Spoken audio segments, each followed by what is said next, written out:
दिल्ली के अंदर कितनी ढिलाई दी जानी चाहिए, जनता से पूछना चाहिए, एक्सपर्ट से पूछना चाहिए, डॉक्टर्स से पूछना चाहिए कि जितना भी खोला जाए सोशल डिस्टेंसिंग कंपलसरी होनी चाहिए।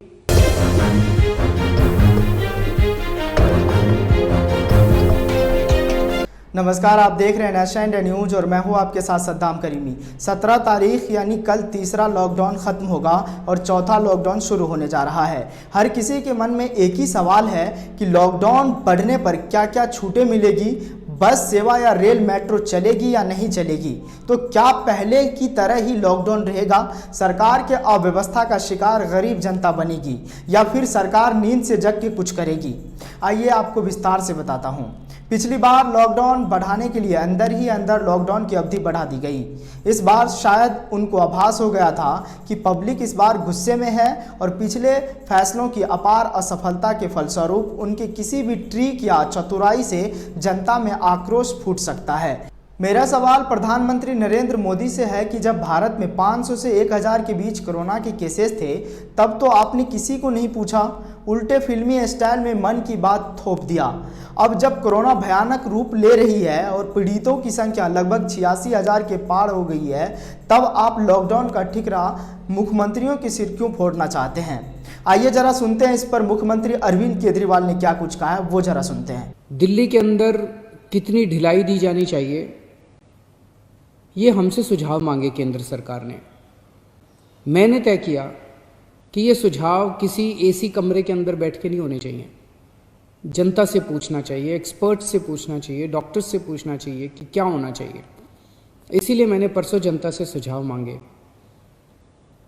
24 घंटे का टाइम था, कल शाम को 5 बजे तक का टाइम था, क्योंकि हमें भी टाइम चाहिए था पढ़ने के लिए। और 24 घंटे में आपको यकीन नहीं होगा जान के कि पौने 5 लाख व्हाट्सएप मैसेजेस आए हमारे पास। जी हाँ, आपने बिल्कुल सही सुना। राजधानी दिल्ली में लॉकडाउन 4.0 को लेकर तैयारियां की जा रही है, जिसको लेकर दिल्ली सरकार ने पूरी तैयारियां भी कर ली है। कुछ दिनों पहले ही दिल्ली सरकार ने दिल्ली वासियों से उनके सुझाव मांगे थे कि लॉकडाउन के दौरान सरकार को किन गतिविधियों में छूट देनी चाहिए और किन गतिविधियों में पाबंदी लगानी चाहिए। जिसके बाद दिल्ली वासियों ने सुझाव भेजे और सरकार के आधार पर लॉकडाउन 4 की तैयारी कर ली गई है। दरअसल रविवार के बाद लॉकडाउन 4 की शुरुआत हो जाएगी, लेकिन अब उन्हें केंद्र सरकार की अनुमति का इंतजार है।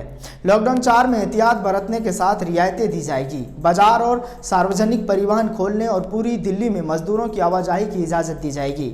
इसके साथ ही पूरी गतिविधियों की रियायतों के दौरान मास्क लगाना और सामाजिक दूरी बनाए रखना जरूरी होगा। वहीं शुक्रवार को प्रेस वार्ता में मंत्री सत्येंद्र जैन ने बताया कि दिल्ली सरकार ने केंद्र सरकार को प्रस्ताव भेज दिया है, लेकिन दोबारा केजरीवाल सरकार ने क्या कुछ कहा है वो जरा सुनते हैं। इस पे लगभग सबकी आम सहमति है कि जितना भी खोला जाए सोशल डिस्टेंसिंग कंपलसरी होनी चाहिए। और कई लोगों ने कहा है कि मास्क न पहनने वालों पे सख्त फाइन लगना चाहिए, उन पे सख्त कार्रवाई होनी चाहिए, मास्क पहनना कंपलसरी होना चाहिए। आप इस वक्त दिल्ली के मुख्यमंत्री अरविंद केजरीवाल को सुन रहे थे, जिसमें मुख्यमंत्री ने इसमें 2 मुख्य बातों पर अहम जोर दिया है।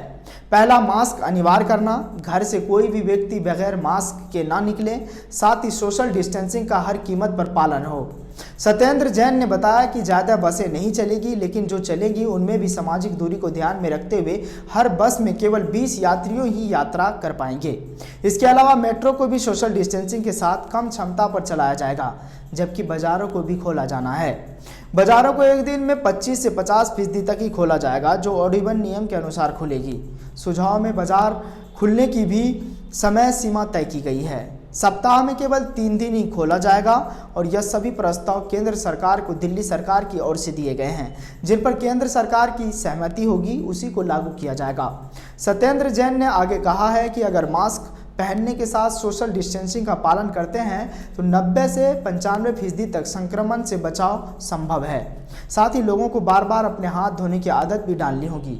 आपको बता दें कि 18 मई से लॉकडाउन 4.0 का आगाज हो जाएगा, जिसके लिए दिल्ली सरकार की ओर से गतिविधियों को चालू किए जाने की संभावना है। लेकिन अपनी तरफ से दिल्ली सरकार ने दिल्ली वासियों से लिए सुझाव को केंद्र सरकार के सामने पेश किया है। दिल्ली सरकार का कहना है कि जिन गतिविधियों पर केंद्र सरकार मंजूरी देगी उन्हीं को लागू किया जाएगा। हालांकि अब देखना ये होगा कि आखिरकार लॉकडाउन के चौथे चरण में किन किन चीज़ों पर रियायतें मिलती है। फिलहाल इस रिपोर्ट में बस इतना ही। अपना और अपने परिवार का ख्याल रखें। नमस्कार। चैनल को सब्सक्राइब नहीं किया है तो प्लीज़ सब्सक्राइब कीजिए और ताज़ा अपडेट पाने के लिए बेल आइकन को दबाना ना भूलें।